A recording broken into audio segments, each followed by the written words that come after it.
धम्मे हृदयंत्राप सरपति।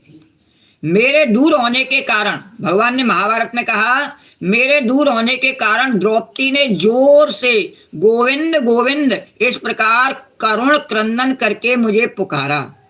वह ऋण मेरे ऊपर चढ़ गया और मेरे हृदय में उसका भार क्षण भर के लिए भी नहीं हटता। लोकेशचंद्र भगवान की। तो यहाँ केवल नाम उच्चारण किया उसने, उसके विपत्ति आने पर नाम उच्चारण भगवान का क्या, चाहे उसने भगवान समझ के किया चाहे अपना पुत्र समझ के किया तो भगवान के नाम का उच्चारण। लोग भगवान के नाम, उनके नामों के, भगवान के नाम पर उनके माता पिता ने उनके नाम रख दिए, सीताराम मुरलीधर इस प्रकार से नाम रख दिए, बंसीधर इस प्रकार नाम रख दिए। अब वो कहे ये नाम तो हमारे हैं, भगवान के नहीं है, तो इनका नाम लेने से कल्याण नहीं होगा। बोले अपना नाम समझते हैं, उन्हें कोई नाम ले भगवान का तो समझते हैं कि हमारा नाम ले रहा है। उनकी मूर्ता का क्या कहा जाए। बोले अजामिल ने अपने पुत्र को समझ के नाम लिया तब भी उसका कल्याण हो गया, पर वो उस नाम को अपनी संपत्ति मान बैठे हैं, जबकि नाम तो दूसरों के प्रयोग के लिए होता है, उनकी संपत्ति नहीं होता है। दूसरे ही नाम का प्रचार करते हैं, अपने स्वयं के करने से किसी का नाम का प्रचार होता नहीं। अपना भी समझे यदि तो, पर नहीं कितने मुंह हैं और कहने को बड़े विद्वान बनते हैं, और इतनी आयु भी उन्होंने 80 वर्ष 70 वर्ष व्यर्थ ही गवा दी है। तो चाहे जैसा और चाहे जितना बड़ा पापी हो, सभी के लिए इतना ही सबसे बड़ा प्रायश्चित है कि भगवान के नामों का उच्चारण किया जाए, क्योंकि भगवान के नामों के उच्चारण से मनुष्य की बुद्धि भगवान के गुण, लीला और स्वरूप में रम जाती है और स्वयं भगवान की उसके प्रति आत्मीय बुद्धि हो जाती है, भगवान को अपनी आत्मा मानने लगता है। और सर्वेषाम अप्यघवतामिम इदमेवा सुनिष्कृतम, और नाम व्यवहारणम विष्णु यतस्तद विषयामति।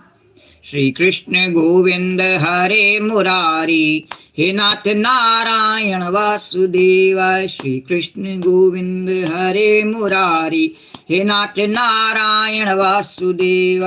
श्री कृष्ण गोविंद हरे मुरारी, हे नाथ नारायण वासुदेव। श्री कृष्ण गोविंद हरे मुरारी, हे नाथ नारायण वासुदेवाय। श्री कृष्ण गोविंद हरे मुरारी, हे नाथ नारायण वासुदेवाय। अरे न निष्कृतै उदितै ब्रह्मवादिभिः, और तथा विशुद्ध्य भगवान व्रताधिभिः, यथा हरिर्नाम परेर उदाहरते तदुत्तम श्लोक गुणोपलम्भकम, तदुत्तम श्लोक गुणोपलम्भकम। बड़े बड़े ब्रह्मवादी ऋषियों ने पापों के बहुत से प्रायश्चित, कृच्छ, चांद्रायण आदि व्रत बतलाए हैं, कठिन कठिन, परंतु उन प्रायश्चितों से पापी वैसी जड़ से बुद्धि नहीं होती, वैसी बुद्धि उनकी जैसी भगवान के नामों का, उनके सुस्मित पदों का, जो उनके गुणानुवाद के जो वाक्य हैं, पद हैं, उनका उच्चारण करने से होती है, क्योंकि वे नाम पवित्र कीर्ति भगवान के गुणों का ज्ञान कराने वाले हैं। और व्यवहार में भी हम देखते हैं लोग अनेकों प्रकार के तीर्थ करते हैं, अनुष्ठान करते हैं, व्रत करते हैं, लेकिन फिर पाप करने लगते हैं और बेशक पाप करते हैं।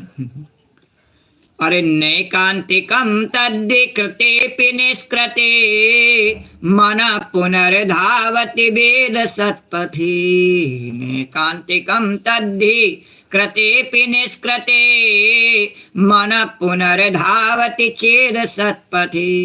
तत्कर्म निर्हारमभीप्सतां हरे, तत्कर्म निर्हारमभीप्सतां हरे। गुणानुवादा खलु सत्व भावना, गुणानुवादा खलु सत्व भावना। और यदि प्रायश्चित करने के बाद भी मन फिर से कुमार्ग में पाप की ओर दौड़े, तो यह चरम सीमा का पूरा पूरा प्रायश्चित नहीं, कोई प्रायश्चित नहीं इसका। इसलिए जो लोग ऐसा प्रायश्चित करना चाहें कि जिससे पाप कर्मों और वासनाओं की जड़ी उखड़ जाए, उन्हें भगवान के गुणों का ही गान करना चाहिए, क्योंकि उससे चित्त सर्वथा शुद्ध हो जाता है।